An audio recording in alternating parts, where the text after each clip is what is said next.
In today's video, why Jesus is a shepherd to his people. Before I proceed, please subscribe to my channel. Chapter 1. The World of the Shepherd. Long before cities rose with their stone walls, before markets filled with merchants and coins, the shepherd walked the earth with his flock. His world was not the noise of chariots or the clamor of armies, but the silent hills, the wind-swept valleys, and the songs of running streams. In the days of Abraham, Isaac, and Jacob, men lived close to the land, and the shepherd was one of the most common and most vital figures in daily life. At dawn, the shepherd would rise, taking his staff in hand. His sheep, gathered in a low-walled fold, would stir as they heard his footsteps. He did not need to shout or strike them. His voice alone was enough.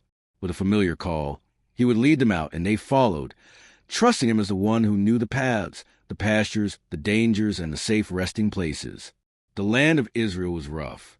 Stony hills, desert plains, and patches of green pastures after rains made the shepherd's task both difficult and noble. He was more than a caretaker. He was a protector, a guide, and sometimes a savior. Wolves roamed the wilderness. Lions once prowled the hills of Judea, and thieves hid in caves to snatch sheep from unsuspecting flocks. A shepherd was never off duty. His eyes had to stay sharp, his ears alert, and his heart ready to risk everything for his sheep.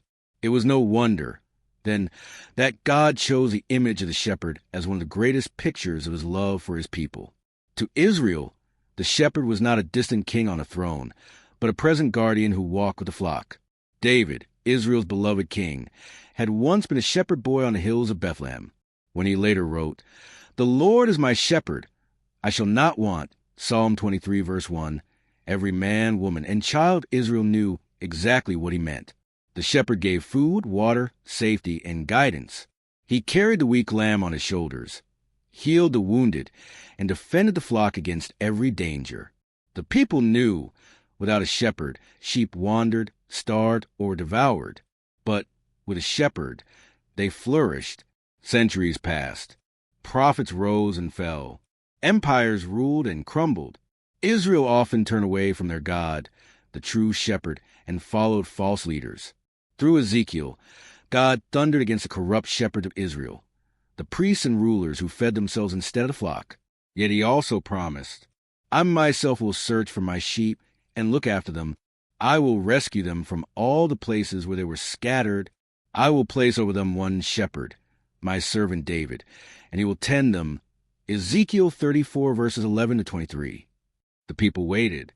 They longed for the shepherd king,